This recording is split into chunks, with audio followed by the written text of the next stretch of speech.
G shit. What we do, bang. Look, nigga, listen. Oh, my bad. Yo, sorry about that.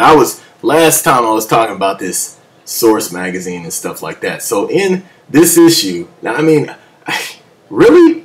I mean, I don't even think Tuffy has produced a whole album. And what's so crazy about it, this is an album that has 6 Dr. Dre albums that produced. No one can do it better. DOC, NWA, Niggas for Life, NWA, Straight Outta Compton, The Chronic, Doggy Style, Eazy-E's, Boys in the Hood. Produced all these albums. And really? The East Coast bias? Really? But I got more proof of that. So this is a Source magazine from 2002. And this one has the 100 greatest MCs, albums, moments, what have you. So one of the things that they had, like back in the day, remember 5 mics? You know what I mean? Like if you got 5 mics, whatever. So being that we had these Bibles that told us what was hot and what was not, these guys could judge, you know, even if a West Coast album was hot or a down South album was hot, they was just like, nope, you're not getting 5 mics, and nobody else can say your stuff is better because you're not getting 5 mics, buddy. So they made an issue revising the albums that they should have gave 5 mics to. Look, the Chronic, Ice Cube, Death Certificate, all right. Tupac, Me Against the World. Let me get that. Tupac, Me Against the World. There's some Tupac, All Eyes on Me. Dr. Dre, Chronic's 2001.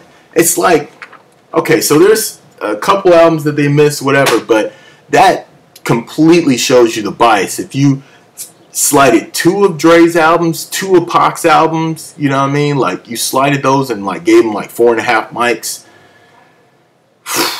Okay. All right. It is what it is. So, over the 90s, when Pac died and, you know, the West Coast kind of shriveled up and whatever and stuff, I think what happened with the industry is they was just like, the West Coast, let's just be real with it. They caused a lot of trouble, a lot of beefs.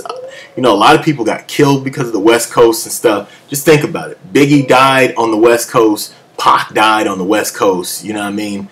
And like the industry was just like, man, we can't have this no more. We can't let these guys be at our Source Awards and Soul Train Awards and stuff like that. So, but we need that genre of music because it sells and, you know, whatever. So they decided that they were going to make, you know, artists out of West Coast artists out of non-gangsters, you know, these whack dudes and stuff like that. Now, I'm not saying, I'm not in any way promoting violence or anything like that, but you got to let, you know, the art form, you can't take out Van Gogh and put in a finger painting artist and try to sell that, you know what I mean? So I'll give you a couple examples of how the industry tried to change up the way, or try to shut out the West Coast and then add these, you know, phonies in the game. So Pac died, right? And so they're like, the industry was like sitting together and they're like, hey, so we can't have no more like hard guys like Pac no more and stuff like that. He's just like spitting on reporters and, you know, he's at the Soul Train Awards and, you know, he's kicking people in Vegas and stuff. You know, he's dead now, so, you know, like, let's, you know, we got to get somebody that maybe he could sing and be more tender, but still have the muscles and the tattoos and stuff like that. So, hey, how about this Ja Rule guy? So they go out and they get this whack cat, Ja Rule, and, you know, he's got the whole West Coast persona. He's got the whole Pac persona, the, you know, cross on his back, the tattoo on his stomach, and, you know, the headband and all that stuff. And it's like, he's singing like, "Ooh, let it on me, yeah. If I don't die," you know how Pac used to be like, "If the Lord don't let me Hennessy," you know what I mean? You always do that stuff, you know, like they was like, do it like that, but put your own twist on it, like, "If you don't love me," you know, like, you know what I'm talking about. I know y'all laughing, but you know what I'm talking about and stuff like that. So, so that was one way of, you know, how they did things and stuff like that. How they were shutting the West out. And then like another thing is like, okay, like Fabulous, one of the best artists in the game. You know what I mean? If you guys remember his song, "I Can't Deny It," right? That was a West Coast track. Now, all this time, I remember sending a letter to Rap City, like, play some more West Coast videos. Like, this is all you guys do is play the South and the East Coast. And they're like, well, they're not doing anything right now, you know, like. And you guys would, like, a song like "I Can't Deny It," which is produced by a West Coast producer, Rick Rock, out of the Bay Area. The hook is sampled by a West Coast song, Tupac's "Ambitions of a Writer," and then the hook is done by Nate Dogg, Long Beach artist. You know what I mean? So crazy, crazy, crazy, crazy. You know what I mean? So that was like the most played song in 2005, and it was a West Coast song with an East Coast dude behind it. You know what I mean? And since then he changed up his style a lot to, you know, now he's more like, you know, his East Coast flavor, whatever, and stuff like that. I love Fabulous. He's cool, you know, whatever, and stuff like that. But I'm just showing you how the industry machine was just like, you know, I got one more example. Like, you guys are kind of looking at me like, oof, that was like 2005. That was like 99. What are you talking about? Like, you look at somebody like Waka Flocka Flame, which, by the way, I think that's one of the wackest names ever. If you look at his "Hard in the Paint" video, right?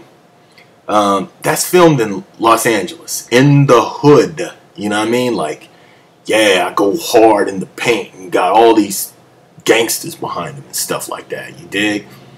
And dude, if Snoop made that same video, or Dre or WC or Ice Cube made that same exact video, I'm talking lyric for lyric, everything the same, dude, they would ban that stuff. Because they're, hey guys, throwing up gang signs and our kids, and because they know realness. So they will go out and get a clown and put that, because they still need that gangster genre. So they're willing to put a clown in there. You dig? So that's just some of my examples of, you know, how the industry is just like, you know, was biased, and the industries were controlled by, you know, East Coast, you know, magazines and shows, and, you know, BTs and MTVs and whatever. But now you got the great equalizer, the internet, which just allows you to choose what you want. And so we don't have to worry about magazines and shows and stuff. That's why all these things have died off, like the magazines, the Rap Cities, all this thing, because now we don't have to wait. You know, I used to sit and watch Rap City every day. Every day for like 3 or 4 years I watched Rap City just to get the music in. 4 o'clock, I was home, I was taping it, you know, 2 hours of Rap City every day. But, you know, now you have music on demand, and you can get underground artists that you just, you know, that they would never play on Rap City because the payola, you know, like back in those days they were just like, oh, okay, well, we're going to play Trick Daddy like, you know, 6 days in a row, and it's like, okay, cool. Well, can we get a West Coast artist, or can we get an East Coast artist or something? Well, this is what's hot right now, and Slip Slide Records is paying us, so, you know, whatever. So, anyways, I've gone into another 10-minute onslaught. So I told y'all my West Coast joints. I told you I was gonna go hard on my West Coast videos. You dig? So that's number 2. So I'm gonna go ahead and finish this up with one last video. You dig? J shit. What we do, bang.